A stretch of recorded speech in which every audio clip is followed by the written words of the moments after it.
Assalamualaikum warahmatullahi wabarakatuh. Perkenalkan, nama saya Tirta Mega Utami, NIM 14014183009.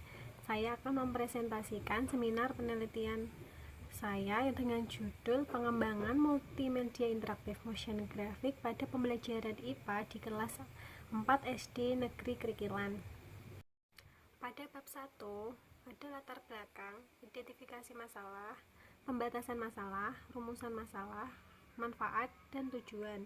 Nah, yang melatar belakangi penelitian saya yaitu Peraturan Menteri Pendidikan dan Kebudayaan Nomor 37 Tahun 2018 ini ditetapkan dengan pertimbangan guna memenuhi kebutuhan dasar peserta didik dalam mengembangkan kemampuannya di era digital, di mana pendidik hendaknya mampu menambahkan dan mengintegrasikan muatan informatika pada kompetensi dasar baik dalam kerangka kurikulum maupun pada struktur kurikulum 2013 mulai dari jenjang pendidikan dasar hingga pendidikan menengah. Berdasarkan data yang diperoleh melalui kegiatan observasi, wawancara, data dokumen, dan berupa data hasil belajar siswa, telah diperoleh data di SDN Krikilan di Kabupaten Rembang khususnya pada kelas 4, yaitu beberapa masalah yang berhubungan dengan pembelajaran, kurangnya keterampilan guru dalam membuat media pembelajaran yang efektif, dan kurangnya penggunaan media pembelajaran dalam proses pembelajaran. Meskipun kelas 4 di SD Krikilan telah menerapkan kurikulum 2013 dalam proses pembelajarannya, akan tetapi penggunaan media pembelajaran yang dapat membuat siswa aktif masih jarang digunakan dan guru lebih sering media gambar yang ada di buku yang digunakan. Nah, dari hasil tersebut, berdasarkan paparan yang saya teliti, melakukan penelitian dengan judul Pengembangan Multimedia Interaktif Motion Graphic pada Pembelajaran IPA kelas 4 di SD Negeri Krikilan. Identifikasi masalah. Yang pertama yaitu metode yang digunakan guru adalah metode ceramah, tanya jawab, dan kelompok. Yang kedua yaitu rendahnya minat belajar siswa karena pembelajaran yang monoton.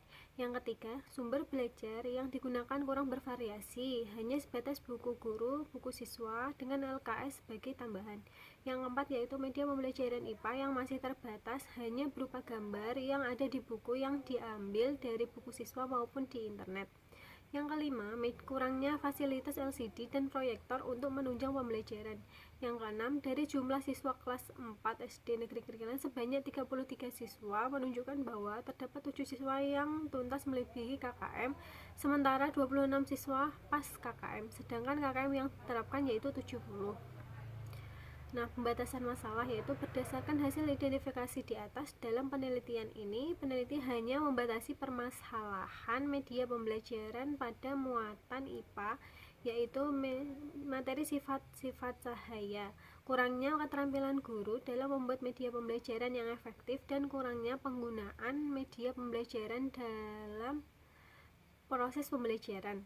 Penggunaan media yang sangat terbatas dan juga belum optimal dalam penggunaan media berbasis IT. Penggunaan media tersebut hanya menggunakan media seadanya, misalnya gambar yang ada di buku siswa ataupun LKS, yang kurang efektif untuk menyampaikan materi sifat-sifat cahaya. Untuk itu, peneliti ingin mengembangkan media pembelajaran multimedia interaktif motion graphic untuk mengoptimalkan muatan pembelajaran IPA serta hasil belajar kelas 4 di SD Negeri Krikilan. Rumusan masalah yang pertama yaitu bagaimanakah desain pengembangan multimedia interaktif motion graphic pada pembelajaran IPA materi sifat-sifat cahaya kelas 4 di SD Negeri Krikilan. Yang kedua, bagaimanakah keefektifan hasil belajar dengan multimedia interaktif motion graphic pada pembelajaran IPA materi sifat-sifat cahaya di kelas 4 di SD Negeri Krikilan. Yang ketiga, bagaimanakah aktivitas siswa dalam penerapan multimedia interaktif motion graphic pada pembelajaran materi sifat-sifat cahaya di kelas 4 di SD Negeri Krikilan.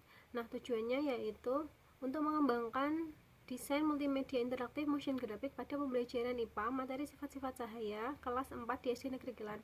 Yang kedua, untuk mengetahui keefektifan multimedia interaktif motion graphic dalam meningkatkan hasil belajar pada pembelajaran IPA materi sifat-sifat cahaya di kelas 4 di SD Negeri Krikilan.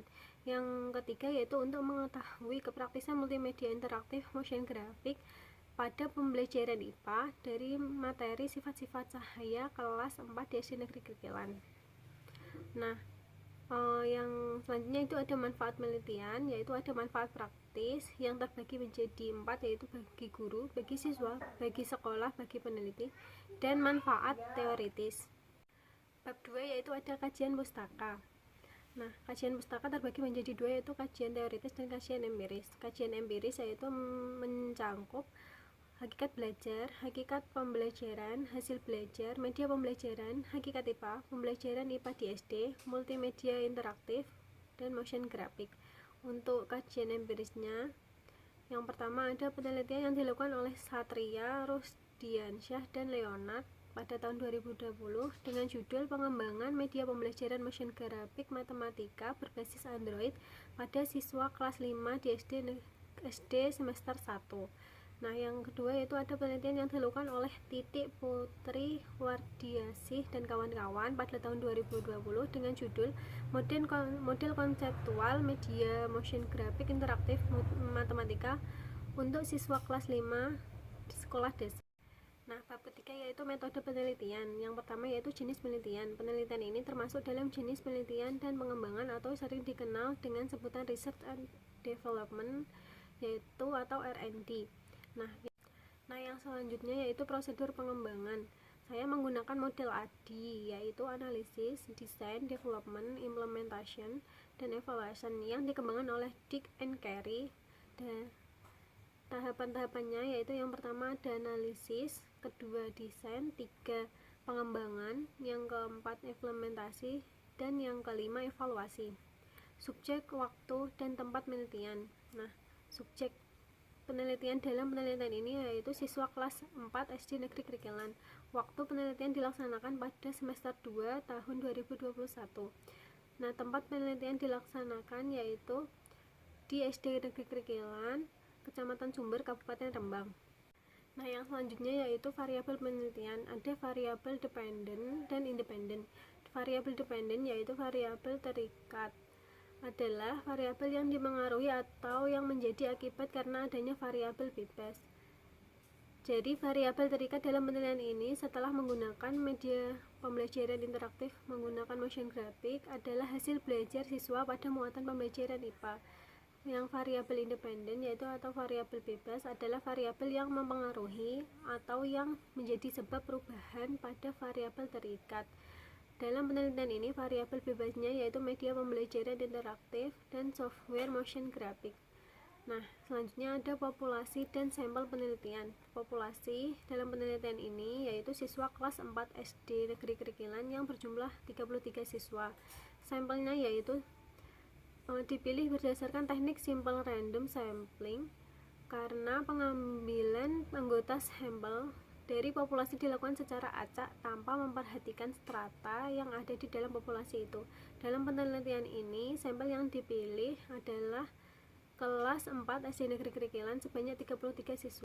Nah, selanjutnya yaitu teknik pengumpulan data, yaitu observasi, wawancara, kuesioner, dan dokumentasi. Untuk instrumen pengumpulan datanya yaitu pedoman wawancara, angket, lembar observasi sarana dan prasarana, dokumen hasil belajar siswa, dan dokumentasi. Selanjutnya yaitu uji validitas dan uji reliabilitas. Uji validitas instrumen yang diukur adalah instrumen untuk ahli media, ahli materi, dan respon pengguna yaitu siswa. Uji validitas instrumen yang akan dilakukan peneliti dengan jumlah respon 33 siswa di kelas 4 SD Negeri Kerkilan. Untuk menguji validitas dalam penelitian ini digunakan rumus korelasi produk momen dengan dibantu SPSS. Nah, uji reliabilitas yaitu reliabilitas merupakan suatu ukuran yang digunakan untuk mengukur tingkat konsistensi suatu instrumen. Artinya apabila instrumen digunakan berkali-kali untuk mengukur suatu objek yang sama akan menghasilkan data yang sama. Analisis data menggunakan analisis data kuantitatif dan kualitatif. Analisis data kuantitatif yaitu analisis deskriptif. Ini diambil dari hasil sebuah penilaian instrumen dari uji ahli materi, ahli media, dan ahli desain pembelajaran serta uji coba peserta didik secara individu sehingga menjadi sebuah data kuantitatif yang kemudian dianalisis secara deskriptif sebagai acuan untuk revisi produk. Pengolahan data yang sudah terkumpul untuk selanjutnya dianalisis dengan menggunakan cara perhitungan sebagai berikut, yaitu persentasenya skor hitung dibagi skor ideal dikali 100%. Nah, selanjutnya analisis data kualitatif. Analisis data kualitatif dapat diperoleh dari hasil angket atau tanggapan dari hasil revisi maupun tanggapan dari berbagai macam ahli.